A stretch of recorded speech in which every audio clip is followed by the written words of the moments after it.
We just heard what is traditionally known as the priestly prayer of Jesus from the 17th chapter of John's Gospel, where Jesus prays, intercedes for his disciples. Jesus is not just praying for those first disciples, but for all of his disciples throughout history, including each and every one of us. Think about that. Jesus prayed for you, and he prayed for me. This prayer gives us an insight into Jesus' priestly heart, as well as what he desires for his church. Jesus prays for several things: for his followers, their protection, their glorification, and their unity. Lifting up his eyes to heaven, Jesus prayed, saying, "Holy Father, I pray that they may be one as we are one." Jesus prayed for unity, that all may be one. Unity is not uniformity, but rather a bond of love, a fruit of the promised Holy Spirit, the Holy Spirit who has been called God's love personified. In our own day and time, Jesus, ascended and now seated at the right hand of the Father, continues to pray and provide for his church. We see an example of this in our new Holy Father, Pope Leo. From the first moment he spoke to the world from the loggia of St. Peter's, and throughout these early days of his pontificate, the theme of unity keeps coming up. It seems to be a theme that is near and dear to Pope Leo's heart, and a theme that will be a pillar of his ministry as the successor of Peter.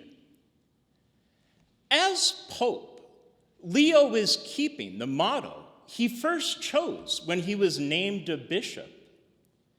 In Ilio uno unum, taken from a Latin phrase found in a work of St. Augustine on Psalm 127. Although we Christians are many, in the one Christ we are one. In Ilio uno unum, in the one, we are one. This motto is not only a reflection of his Augustinian roots, but expresses what he sees as his mission as a bishop, now the Bishop of Rome: unity. In his homily at the Mass for the beginning of his pontificate, Pope Leo said, "Love and unity. These are the two dimensions of the mission entrusted to Peter by Jesus. Brothers and sisters, I would like that our first and great desire be for a united church, a sign of unity and communion, which becomes a leaven for a reconciled world." He went on to say, "In this our times, we still see too much discord, too many wounds caused by hatred, violence, prejudice, the fear of difference, and economic paradigms that exploit the earth's resources and marginalizes the poorest. For our part, we must want to be a small leaven of unity, communion, and fraternity within the world, and become his one family. In the one Christ, we are one."